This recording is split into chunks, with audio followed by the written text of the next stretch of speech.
అందరికీ నమస్కారములు. ఈ రోజు నిత్యసురభి చారిటబుల్ ట్రస్ట్ పుట్టినిల్లి ఆశ్రమం ఆధ్వర్యంలో అనంతపురము కోటూరు ఎదురుగా ఉన్నటువంటి సందులో ఉన్నారు వీళ్ళు.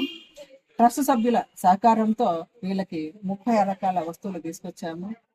వీళ్ళకి ఒక ఎయిర్ బ్యాగ్ అవసరం అని అడిగారు, అంటే ఎయిర్ బెడ్ అడిగారు అవసరం అని చెప్పి, అందుకని వీళ్ళకి ఒక ఎయిర్ బెడ్ కూడా తీసుకొని వచ్చాము. నిత్యావసర వస్తువులు చాలా అవసరం ఉంది వీళ్ళకి. ఆ నిత్యావసర వస్తువులు వీళ్ళకి డ్రెస్సెస్, దోమతెర, టవల్, అంటే వీళ్ళకి ఏం కావాలో నీడు నేను చూసి తీసుకొచ్చాను. ఇదంతా కూడా నిన్నటి రోజు అంటే 23/4/2025 లో దినపత్రిక, ఈనాడు దినపత్రికలో చూశారు వీళ్ళ కథనము. అది చూసి స్పందించి తర్వాత ట్రస్ట్ సభ్యులతో మాట్లాడి వీళ్ళకి ఏం కావాలని ఒక ఫోన్ నంబర్ తీసుకొని వీడియో కాల్ చేసి వీళ్ళతో మాట్లాడి వీళ్ళకి ఈ విధంగా తీసుకొని వచ్చాము. మేమైతే ఈరోజు వీళ్ళకి ఆర్థికంగా ఎలాంటి సహాయం చేయలేదు. వీళ్ళకి చాలా అవసరం ఉంది. బియ్యం వరకు, అంటే వీళ్ళకి మీకు ఎన్ని రోజులు వస్తుంది? మీదంతా 2 నెలలు వస్తుంది. 2 నెలలకు సరిపడే నిత్యావసర వస్తువులు మాత్రమే మనం ఇవ్వగలం ట్రస్ట్ తరఫున.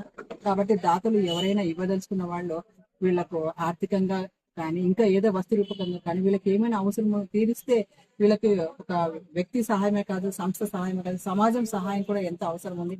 కాబట్టి వీళ్ళున్న ప్రతి ఒక్కరూ ఏదో ఒక రూపంలో వీళ్ళకి సహాయం చేయండి. అందరూ బాగుండాలి. మీ నిత్యసరభి డాక్టర్ ఎస్ నిర్మలా.